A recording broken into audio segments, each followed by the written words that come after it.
gentlelady wish to make a unanimous consent request on behalf of Mr. McGovern?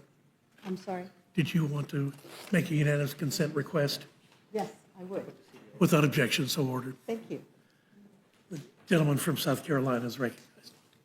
Ms. Hageman, thank you for putting this bill up.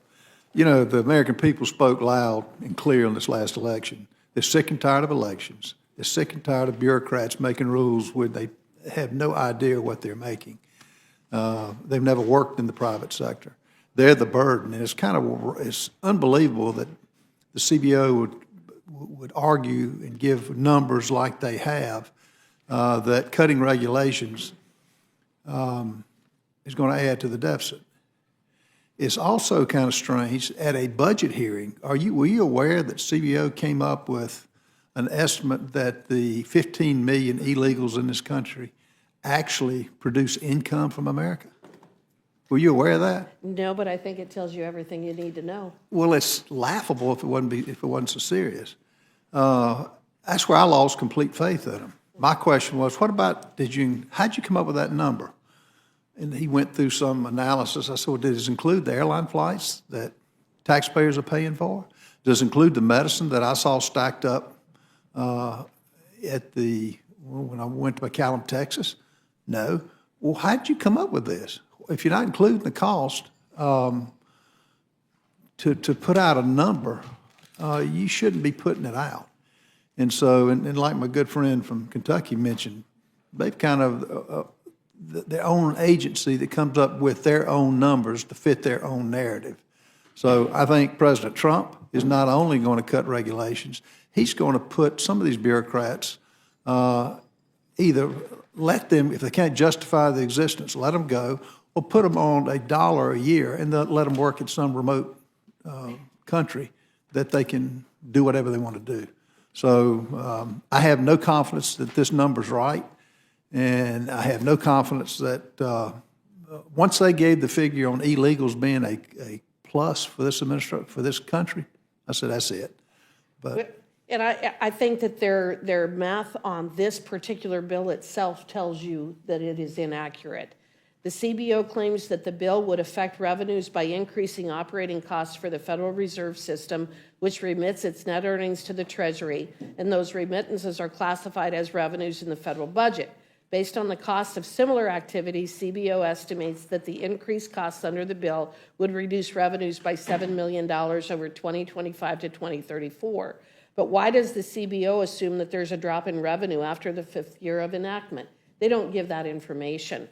Right now, our colleagues have introduced a bill called Show Your Work Act, and what that would do would require the CBO to actually show its work so that we're not sitting here guessing as to how they came up with the numbers, as well as going back to Ms. Scanlon's comments about the RFA. There's a couple of things. First of all, the Prove It Act does not authorize the Small Business Administration to review the substantive policy of regulations. It just makes the agencies actually do legitimate RFA analyses. In other words, do the economic analysis of what the cost would be. Also, in my experience as a private attorney, I have sued various federal agencies for failing to comply with the Regulatory Flexibility Act because, number one, they're underestimating the cost of regulations, or they're not providing the information at all. And what the courts have said is that you do not have the right to bring a private cause of action under the RFA. So there is no mechanism by which citizens, by which small businesses, by which individuals are able to actually enforce the RFA requirements, and that's what the Prove It Act is designed to do. It is designed so that we can go in and we can force the agencies to do what they're required to do by the RFA, which I still cannot understand why anyone would be opposed to transparency with agencies actually showing us the legitimate cost of the regulations that they are issuing.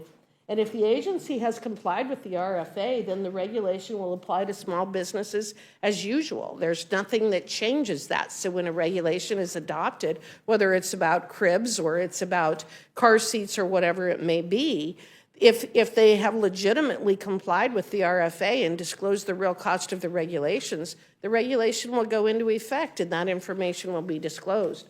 All the Prove It Act does is require them to, again, give us the information, and I can't understand why anybody would be opposed to that.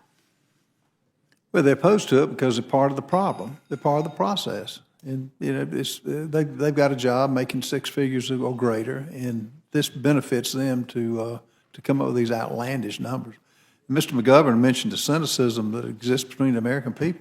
American people are cynical now, and it proved in this last election of what this administration is doing. I just got a text. They're giving $8 billion to Angola because of drought. $6 billion in the Wall Street Journal to a car company that's losing $107,000 per car. They're fed up with this kind of thing. Trump is going to fix it. I do think that Ramaswamy and Elon Musk are going to shine a light on just what you're trying to do with the businesses. So, with that, I yield back. Thank you. Chair thanks the gentleman. Gentleman yields back.